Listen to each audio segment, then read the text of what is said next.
तेज तरार बहू। छोटे बेटा बहू कई दिनों से मुझे मुंबई आने के कर रहे थे, लेकिन इसके जाने के बाद मेरी सहेलियों ने मुझे बताया था कि गांव का घर तेरा अपना है, इसे छोड़कर मत जाना। वैसे भी छोटी बहू तेज तरार है, उससे तेरी नहीं पटेगी, इसलिए उसके पास जाने की मेरी हिम्मत नहीं हो रही थी।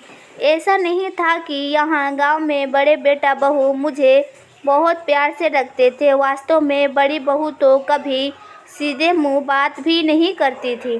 घर में उसके अलावा मेरा काम करने वाला कोई और न होने से मजबूरन मुंह फुलाकर ही वो मेरा काम करती थी। फिर भी मैं सोचती थी, चाहे मुंह फुलाकर ही मेरा काम कर तो देती है ना, उतना ही काफ़ी है। मन में समाधान तो करना ही होगा। ये घर मेरा है, इसलिए मैं अधिकार से इस घर में रह सकती हूँ। यही सब सोचकर मैं मुंबई जाने से कतरा रही थी।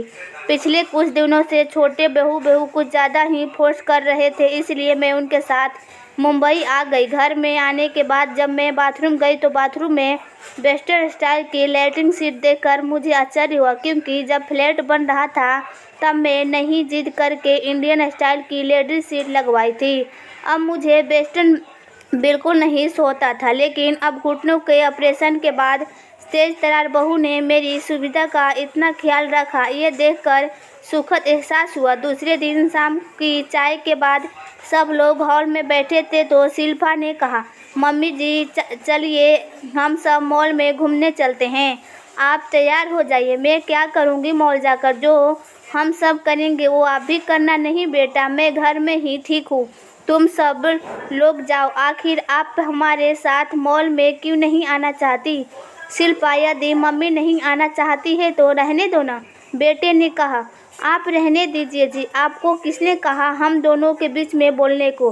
बेटा मुंह बनाकर चला गया। शिल्पा ने फिर कहा, प्लीज़ मम्मी जी चलिए ना। देख बेटा, 75 साल की उम्र में मैं जल्दी जल्दी चल भी नहीं पाती हूँ। तुम में से किसी को मेरा हाथ पकड़ कर ले जाना पड़ा, मेरी वजह से तुम लोगों को भी धीरे धीरे चलना पड़ेगा। ऐसे में बिना वजह तुम सबका मज़ा भी किरकिरा हो जाएगा। और मॉल में वो क्या बोलते हैं, एक्सीलेटर आदि पर चलना भी मुझे नहीं आता। मम्मी जी, जब आपके बच्चे छोटे थे, छोटे छोटे पैरों से तेज नहीं चल सकते थे, तब आप भी उनके हाथ धीरे धीरे ही चलती थी। बच्चों तेज नहीं चल सकते, इसलिए क्या आप उनके घर में छोड़कर अकेले घूमने जाती थी? नहीं ना, अब हम बच्चों की बारी है, आपके साथ हम भी धीरे धीरे चलेंगे। आखिरकार घर में बैठे बैठे आप भी तो बोर हो जाएंगी। रहा सवाल एक्सीलेटर का, तो मैं हूँ ना, आप बस तैयार हो जाइए, मुझे अभी बहुत काम करना है। अब ज़्यादा खुशामद करना मत चाहिए। इतना कहकर शिल्पा जल्दी जल्दी किचन में चली गई।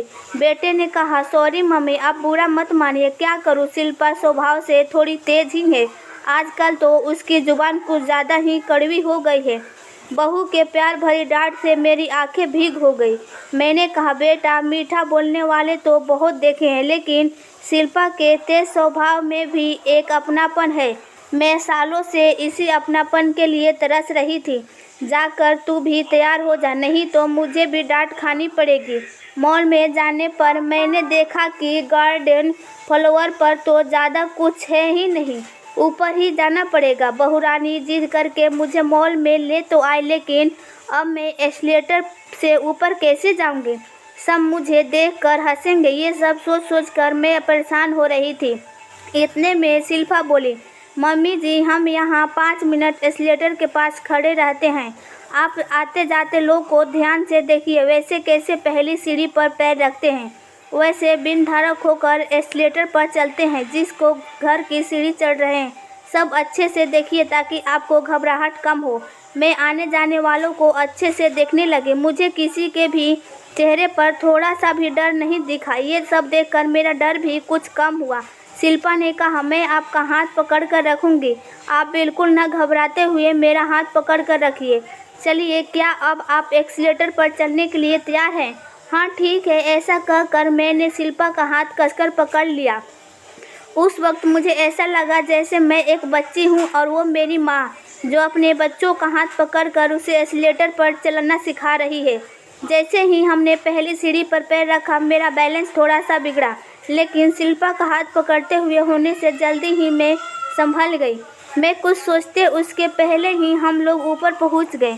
जब भी मैं पिक्चरों में एस्केलेटर देखती तब हमेशा सोचती थी, काश क्या मैं भी कभी ऐसी सीढ़ियों पर चढ़ पाऊंगी। मुझ बुढ़िया को कौन ले जाएगा मॉल आदि में, मेरे साथ धीरे धीरे कौन चलेगा। आज मेरी तेज तरार बहू ने मेरा सपना पूरा कर दिया। मैं मन ही मन ईश्वर से प्रार्थना करने लगी, काश ऐसी तेज तरार बहू ईश्वर सबको दे।